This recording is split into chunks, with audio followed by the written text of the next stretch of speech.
Delivering the statement, the Member of Parliament indicated that it is an undisputable fact that forest and forest resources, besides the socio-economic and cultural benefits, also present enormous environmental and ecosystem and also ecological dividends and well-being, most especially in the wake of climate change and variability. However, there was no consultation and agreement of any sort in the creation of these forests, which have resulted in the conflict where people whose homes and farms were captured were forcefully evicted without compensation from farming, settlement, animal grazing, or collection of any resources in the forest. Again, the Forestry Commission, which is the agency tasked with the administration of forest and forest resources, affected communities and directly affected individuals to their own destiny. To add salt to injury, some community members were arrested and detained, resulting in their consequent abscondment from the communities. Fact, Mr. Speaker, that agriculture is the main source of livelihood of most rural households as mine.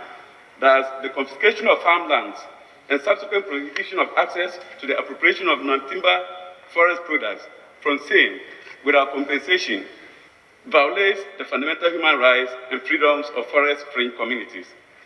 He lamented that denial of the inherent and undisputable community rights and privileges to these traditional lands and natural resources violates their rights and consequently generates conflict, of which tension is currently on the rise in the affected communities as inhabitants strongly feel excluded or cheated by Forestry Commission.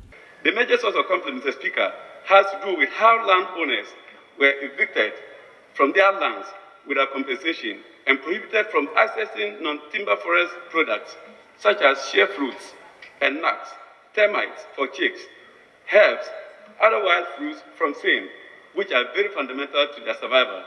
This is contrary to the provisions of Article 267 of the 1992 Constitution. He hence made some recommendations to help the issue at hand. Mr. Speaker, all around the world, natural resources policies advocate for collaborative, participatory, and community resource management. Our resource management agencies in this country would have to ensure transparent governance and equitable distribution of benefits accruing from resources in order to guarantee their sustainability by encouraging collaborative resource governance. Mr. Speaker, may I suggest that the Forestry Commission and other stakeholders engage the communities concerned in a dialogue to redemarcate these reserves, since there was no consultation at the onset. Mr. Speaker, the Forestry Commission must also have to clearly define and give to affected communities and individuals their compensation entitlements or allow them access to the land to till to feed their families. Besides, Mr. Speaker, landowners and community members should be the people farming on the land under the modified tongue system.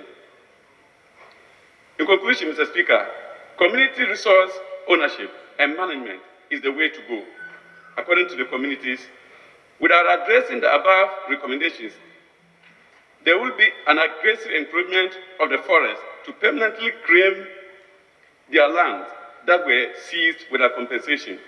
I therefore call upon this August House to, as a matter of agency, intervene in this issue to find a lasting and sustainable solution to avoid future conflicts.